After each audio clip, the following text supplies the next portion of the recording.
안녕하십니까. 더비용원 여러분, 청소년 상담사 2급 국가시험 자격 대비를 위한 이론 시간입니다. 오늘은 네 번째 과목인 이상심리학의 세 번째 시간입니다. 교재 위치는 359페이지. 우리 지난 시간에 이상심리학의 분류를 왜 하느냐, 장점이 뭐고 단점이 뭐냐, 이런 얘기를 했었고요. 오늘은 그러한 분류의 여러 가지 유형에 대해서 설명을 하도록 하겠습니다. 359페이지 조금 전에 우리가 보게 되는 이 분류의 유형에 보면 첫째로 범주적 분류와 차원적 분류가 있고요. 최근에는 범주적 분류와 차원적 분류를 통합적으로 보는 관점이 있는데요. 세 가지를 한번 살펴보도록 하겠습니다. 먼저 범주적 분류입니다. 그러니까 우리가 뭐 이상행동이라든가 또는 정상행동, 이상행동과 정상행동을 구분이 가능한가, 또는 정신장애와 정신무장애, 뭐 좀 이상하죠. 그러니까 정신장애가 없다와 있다의 이런 구분이 과연 질적으로 구분이 가능하냐, 또는 양적으로 구분이 가능하냐. 그게 구분이 가능해야 우리가 분류라고 하는 것을 할 수 있잖아요. 그죠? 그런 부분에 대한 회의를 품고 접근하는 겁니다. 일단 범주적 분류입니다. 카테고리를 두는 거죠. 범주적 분류는 특징이 어떤 칸막이 같은 거예요. 그러니까 질적으로 차이가 좀 있다라는 거죠. 그러니까 A 장애와 B 장애, C 장애 이렇게 구분이 확실히 된다라고 보고서 그렇게 구분하려고 하는 거예요. 예를 들면 우울증과 불안장애 또는 정신분열증, 우리 조현증이라고 하는 것, 이러한 것들이 내용적으로 딱딱 구분이 되어서 말 그대로 질적으로 구분되는 내용으로 분류가 가능하다는 것이 카테고리를 정해놓는 분류 방법이고요. 그러니까 그 내부적으로는 질적으로 동일한 거죠. 예를 들면 거기 나온 것처럼 우울증은 우울증대로의 특징적인 부분이 질적으로 동일하고, 그 외에 예를 들면 불안장애라든가 강박증이라든가 경계성장애라든가 조현증이라든가 이런 것들은 또 그 조현증 안에서 질적으로 동일한 요소를 가지고 있어서 명쾌하게 외부적으로는 구분이 된다라고 하는 것이 범주적 분류라고 보면, 그 다음에 생각하는 차원적 분류입니다. 차원적 분류는 단계가 있다는 거죠. 어떤 단계. 그러니까 하나의 예를 들면 불안장애라고 하더라도 이 불안장애의 어떤 등급 같은 게, 수준 같은 게 있다라는 거죠. 수준이 가능하다라고 해서 예를 들면 우리가 성격 장애에서 1군집, 2군집, 3군집 이렇게 나누는 것처럼 수준별로, 차원별로 구분이 가능하다라고 해서 어떤 정도의 문제이지 질적인 차이는 없다. 다시 말해서 불안장애와 또는 어떤 조현증이라든가 이런 부분에 대해서 질적으로 구분하는 것보다는 정도의 차이를 보려고 하는 그런 입장이 차원적 분류법이다. 이렇게 보시면 되겠습니다. 한 장 넘기겠습니다. 360페이지 보게 되면 향상학습에 범주적 차원에서 범주적인 것과 차원적인 것을 통합적으로 보아서 분류하는 방법인데요. 의미는 이렇습니다. 교재 내용이 이래요. 분류 체계가 정상 원인 등에 있어서 서로 다른 장애들을 제대로 구분하고 있는가 보는 것으로서 특정 장애를 가진 집단이 동질적인 특징을 공유한다라고 해서, 일반적으로 우리가 앞부분에서 배웠던 체계 이론과 비슷해요. 같은 장애 진단군에서 동일한 원인적 요인들이 발견되는 정도를 의미한다라고 해서 원인적인 타당도를 따지는 겁니다. 그러니까 동일한 결과가 동일한 원인에서 기인하는 것인가 하는 것들을 발견해서 그 정도가 높다, 또 낮다, 이렇게 해서 원인론적인 측면에서 타당도를 따져서 분류하는 방법이겠고요. 그 다음에 공존 타당도, 예언 타당도라고 하는 것이 있습니다. 우리가 심리검사지를 배울 때, 심리검사지를 제작했을 경우에 심리검사지의 타당도가 어떻고 신뢰도가 어떻고 했을 때 그 외 중거 타당도라고 하는 것이 있어요. 여러분 기억나십니까? 중거 타당도 안에는 바로 공존 타당도와 동시 타당도, 그다음에 예언 타당도라고 있었는데 바로 그 얘기를 합니다. 예언 또는 예측 이렇게 얘기할 수도 있겠죠. 예언, 예측 타당도가 있는데 바로 그러한 내용을 가져와서 설명을 합니다. 공존 타당도라고 하는 것은 이런 거죠. 공통의 특징을 공유한다라고 해서 동시에 같은 결과에 대해서 원인이 두 가지가 또 두 가지 이상의 것들이 같이 존재한다 이렇게 볼 수도 있겠고, 또 예언타당도는 같은 장애군 내지는 같은 장애가 나중에 우리가 예언타당도는 시간적인 요소가 필요하다고 그랬으니까 어느 정도 일정한 시점이 지난 뒤에 동일한 행동이나 장애의 모습을 보인다라고 해서 그러한 기준을 가지고 분류하는 것을 범주적 차원적 분류다, 이렇게 새로운 접근법이 생겼다라는 것도 여러분들이 알아두시기 바랍니다. 그럼 제2절에 이상행동의 평가와 진단을 이제 하겠죠. 우리가 분류를 해야 되니까 어떻게 하겠느냐. 이 내용은 사실 우리가 세 번째 과목이 배웠던 심리측정 평가에 활용해서 배웠던 평가 방법 또는 분석 방법 또는 진단 방법에 대한 내용을 복습한다고 보시면 되고요. 좀 구분되는 부분과 독특성이 있는 부분만 강의하도록 하겠습니다. 일단 뭐 심리평가 우리가 이미 다 공부했고요. 또 임상적 심리평가의 과정은 어떻게 이루어진다 하는 것도 배웠고, 361페이지 보게 되면 우리가 면접법, 인터뷰법에서도 우리가 구조화된 것, 비구조화된 것, 반구조화된 것 이런 것도 우리가 배웠는데요. 조금은 우리가 살펴볼 필요가 있는 게 뭐냐면 그 361페이지 향상학습에 보면 비구조화된 임상면접과 구조화된 임상면접이 있는데, 뭐 동그라미 1번에 비구조화된 임상면접은 읽어보시면 될 것 같고, 2번에 보면 동그라미 2번 구조화된 임상면접에서 앞으로 우리가 이제 우리를 아주 괴롭힐 DSM에 관련된 내용이 나옵니다. 그리고 두 번째 보면 니은에 보면 SCID라고 하는 것이 있습니다. SCID. 자, 이게 우리가 앞으로 배우게 될 DSM의 그 5, 지금 DSM이죠. DSM의 5를 배우게 될 텐데, 요 분류에 적용된 구조화된 면접법이 바로 SCID라고 하는 면접 기법입니다. 그래서 여러분 그 니언에 보면 Structured 클리니컬 인터뷰라고 해서 약자로 이렇게, D는 DSM의 약자입니다. 그렇게 해서 이러한 구조화된 임상 면접을 통해서 분류되었다. 여기까지 하나 향상 학습에서 공부해 주시기 바라고요. 그 다음에 이제 행동관찰법 우리가 앞부분에서 많이 공부했으니까 넘어가도록 하겠습니다. 그 다음에 또 362페이지 역시 마찬가지입니다.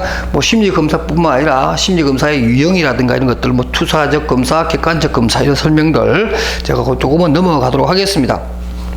그 다음에 363페이지 보면 이제 이상심리학에서는 일반적인 심리검사지나 관찰법이나 행동관찰법, 면접법 이런 것 외에도 바로 우리가 생물학적 접근도 있다라고 했으니까 심리 생리적 측정법도 평가나 진단의 수단으로 쓰입니다. 그래서 그 363페이지 제일 상단에 보면 심리 생리적 측정법에 보면 신체의 생리적 반응을 통해 심리적 특성을 평가할 수 있는데, 심리 생리적 측정법이라고 하는 것은 우리가 일반적으로 심리적 상황을 생물학적인 또는 생리적 반응으로서 추정할 수 있는 거죠. 우리가 대표적인 게 뭐가 있을까요? 우리 여러분 그 있죠. 거짓말 탐지기 있죠, 그죠? 거짓말 탐지기 어때요? 이거는 심리적 상황을 파악하기 위해서 거짓말을 한다, 뭔가 허위의 얘기를 진술한다는 것에 대해서 생물학적인 또는 생리적인 상황을 체크하는 거잖아요. 그죠? 그래서 뭐 맥박수가 늘어난다든가, 아니면 뭐 혈액순환이 뭐 갑자기 막 높아간다든가, 뭐 불안 증세를 보인다든가, 뭐 이런 것들을 통해서 심리적 상황을 판단, 진단하는 뭐 대표적인 그런 내용으로 우리가 거짓말 탐지기 예를 들 수가 있습니다. 이게 쓴다는 거죠. 그 다음에 이제 뇌 영상술이라고 해서 우리가 생화학적인 또는 신체의 어떤 결함이 장애를 일으킬 수 있다라고 하는 관점에서 뭐 전두엽이라든가 이런 것들을 살펴보기 위해서 CT라든가 MRI 또는 PET 이러한 과학적 힘을 빌려서 진단할 수도 있다, 이런 얘기가 되겠습니다. 자, 이제 우리가 그 다음에 이제 봐야 될 것이 이제 정신 상태입니다. 멘탈 스테이트. 이제 결국엔 우리가 이상심리학이랑 멘탈 스테이트가 어떠냐는 거예요. 멘탈 스테이트가 일반인과 어떠한 정도의 차이가 있는가, 또 그것이 유형별로 구분이 가능하냐, 또 구분이 가능하면 원인을 찾을 수 있을 것이고, 원인을 찾을 수 있다면 치료법은 또 뭔가 하는 것들을 이제 우리가 공부해야겠죠. 그래서 이 멘탈 스테이트에 대해서 우리가 여러 가지 차원에서 이제 일단 정리를 해보면, 제 교재에서는 6가지 차원으로 분류를 했습니다. 우리가 이 멘탈,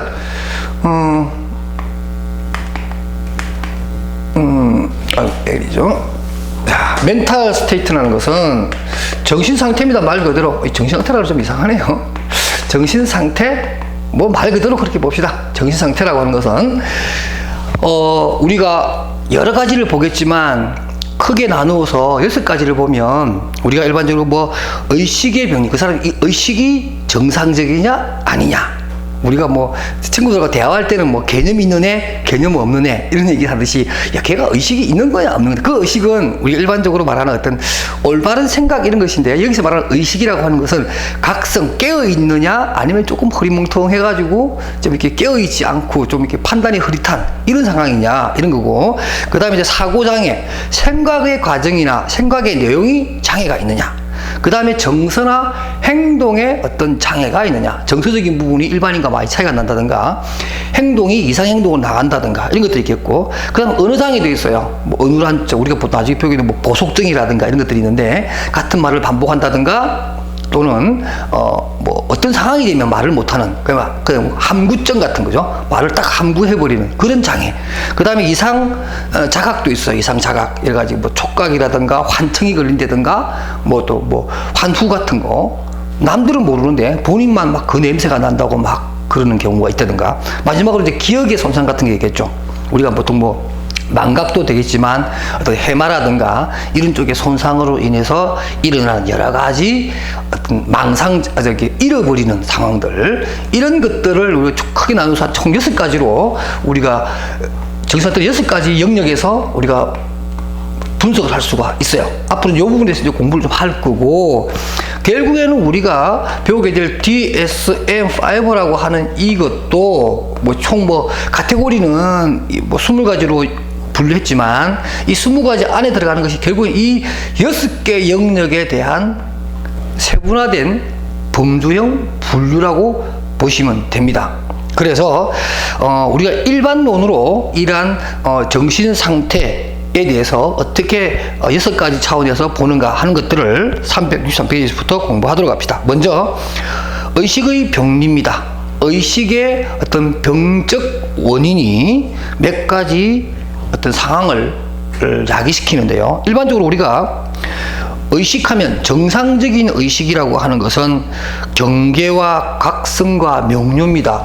정상이라고 하는 것은 경계와 각성과 명료라고 하는 것을 특징으로 가지고 있다. 경계라는 것은 주의 같은 거죠. 주의 집중, 뭐 이런 거죠. 뭔가 좀 위험한 상황이 생기면 피한다는 거죠. 뭐 예를 뭐가 위험한 것이 날라온다, 돌이 날라오면 피해야 되겠죠. 그러니까 각성하고 있다는 거죠. 각성.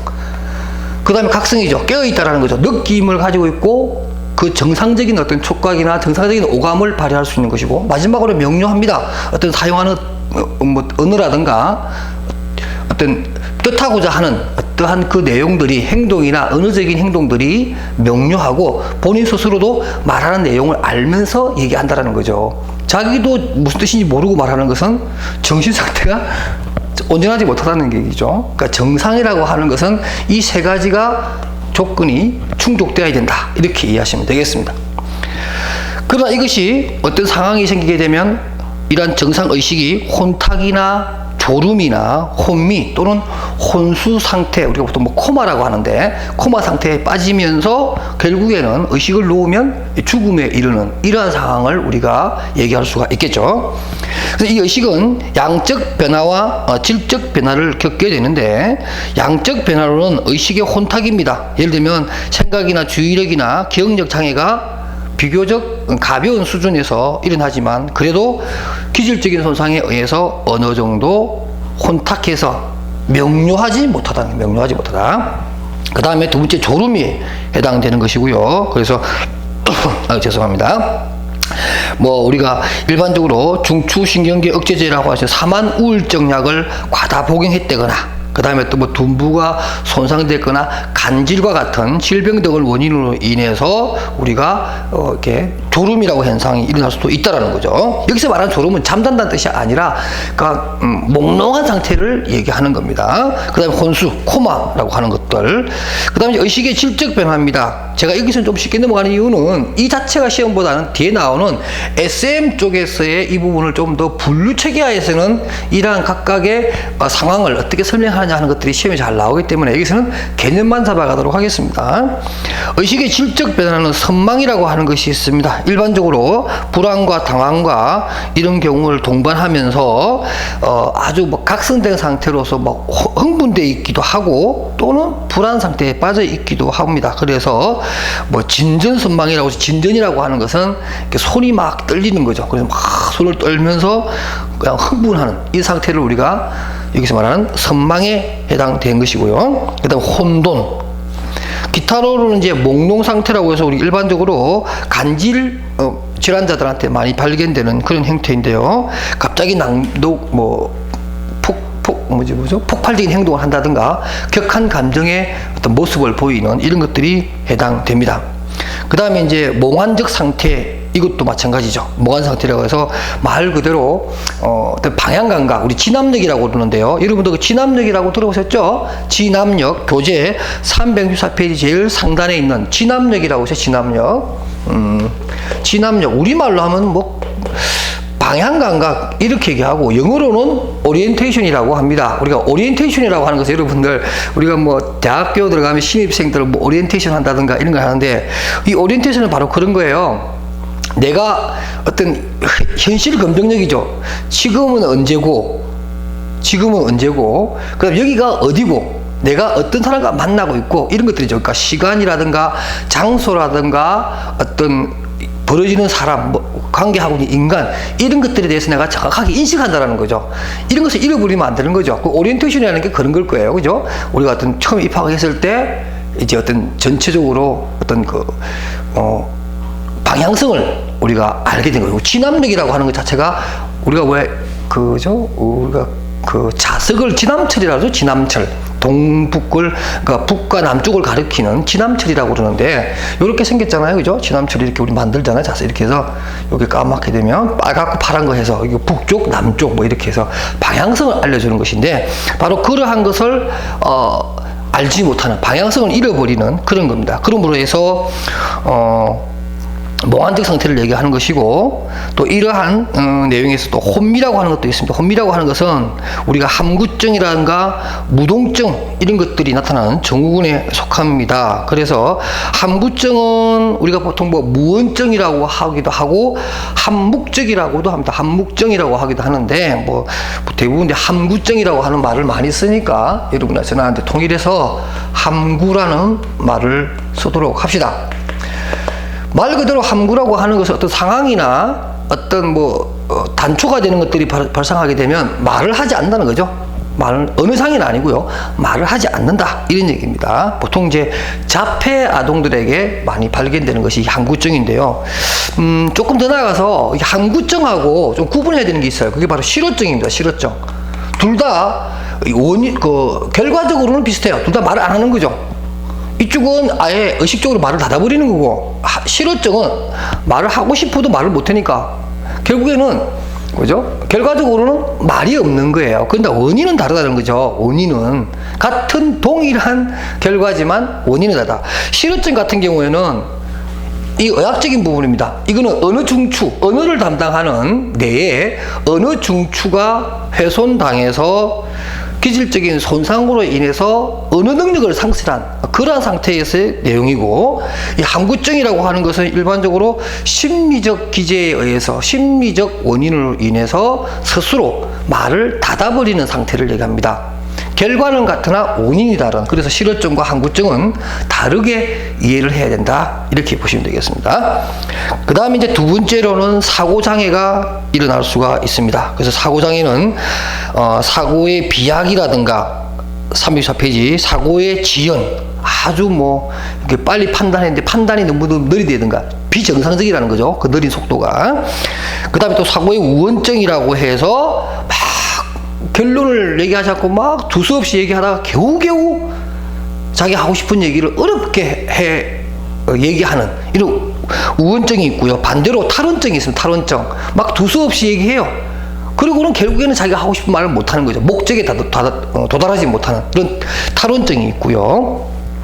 그 다음에 또 뭐 사고의 이탈이라든가 또 사고의 두절 이런 것들이 일어나는 것이 보통 사고 장애에 해당되는 것이고요. 그 다음에 사고의 이제 내용적으로 보면 365페이지 가겠습니다. 거기 보면 뭐 망상이라든가 이런 것들이 일어나고요. 여러분들 그 365페이지 그 중앙에 보면 가운데 보면 그 향상학습이 있습니다. 향상학습에 보면 우리가 어떤 사고 과정의 장애로서 사고의 일관성을 놓쳐버리는 경우가 있어요. 또는 우리가 말을 하는 데 있어서 굉장히 어려워하거나 아니면은 뭐 반복적 단어라든지 문장을 계속 반복적으로 말하는 일반적으로 뭐 보석증이라든가 음성증이라고 하는 것이 있는데 그 향상학습에서 그런 얘기를 해놨습니다. 자, 구분할게요. 우리가 조금 전에 실어증이나 함구증이 원인이 다른 것처럼 일반적으로 뭐 음성증, 말 비빔과 같은 워드 샐러드 같은 그런 현상이 일어나는 것에 대해서 우리가 보속증이나 음송증 이렇게 두 가지로 구분하는데요. 음송증은 정신분열병, 우리가 조현병이라고 그러죠. 조현병을 원인으로 하는 것이고, 또 보속증이라고 하는 것은 뇌졸중이라든가 전두엽 손상, 그러니까 기질적 손상으로 인해서 발생하는 결과다. 둘 다 원인이 다르다. 이렇게 구분해 주시기 바랍니다. 그 다음에 이제 망상과 같은 내용을 설명했고, 그 다음에 이제 365페이지에 제일 밑에 이런 게 나와요. 망상의 내용은 그 당시의 사회 문화적 환경에 의해서 많이 달라진다. 제일 마지막에. 이렇게 되죠. 왜냐면 우리가, 망상이라고 하는 것은 우리가 일반적으로 뭐 말도 안 되는 생각이잖아요. 말도 안 되는 생각, 도저히 상식적으로 이해가 안 되는 생각들이잖아요. 그런데 이건 정상과 뭐 이상의 어떤 구분을 하는 데 있어서 굉장히 중요한 것이 있을 수도 있어요. 사회적인 어떤 환경이나. 예를 들면 우리가 뭐 19세기 좀 빠르고 한 17세기나 15세기에 막 잠수함을 생각했다고 생각해 보십시오. 근근히 배 만들어서 이제 바다로 나가는 그런 시대에 배가 물속으로 들어간다. 그때 당시에 그 사람들은 저 친구는 망상에 빠진 친구다.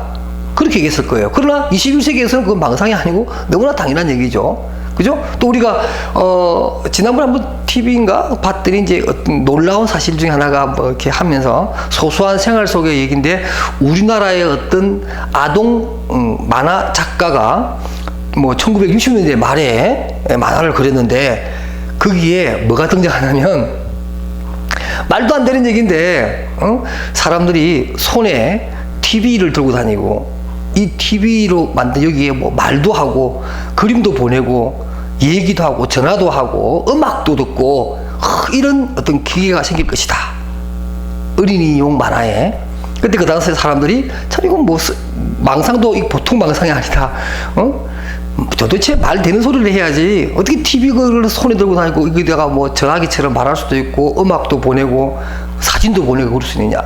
그렇지만 지금 우리 사회는, 그죠? 스마트폰이 모든 걸 하고 있죠. 이제는 전혀 망상이 아니잖아요. 그죠? 지극히 정상적인 생각이죠. 오히려 거꾸로 생각하면 그게 더 이상적인 거죠.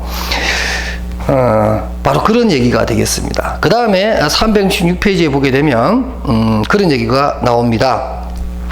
뭐 정서 및 행동의 자해. 우리가 지금 현재 총 6가지 영역을 얘기하고 있습니다만은, 두 번째는 이제 사고장애였고, 세 번째는 정서 및 행동의 장애라고 하는 것을 하려고 합니다. 정서 장애가 있습니다.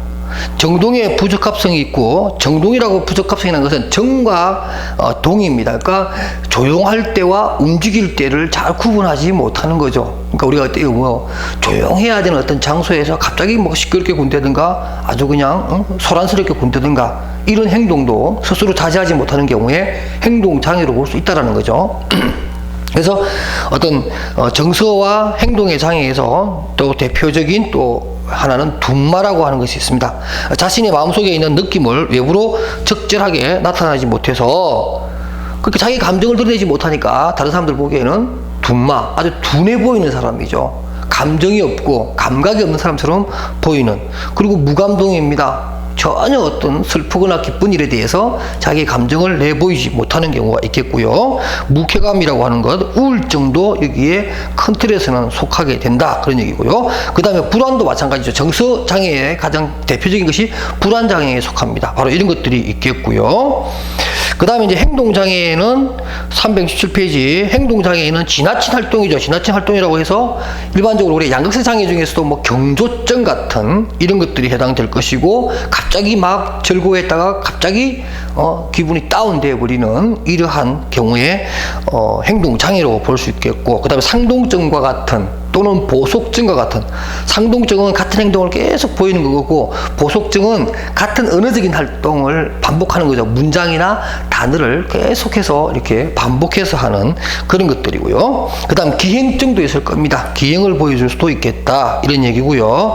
그 다음에 이제 368페이지 보면 습관성 장애라고 해서 보통 아이들이 많이 등장하는 뭐 틱장애 같은 것들이죠. 그러니까 뭐 신체적인 일부가 반복해서 움직인다든가 어떤 기괴한 소리를 계속 반복적으로 낸다든가, 이러한 습관성 장애도 우리가 정서 행동 장애의 한 영역에 속하고, 그 다음에 강박 행동도 있습니다. 강박 행동.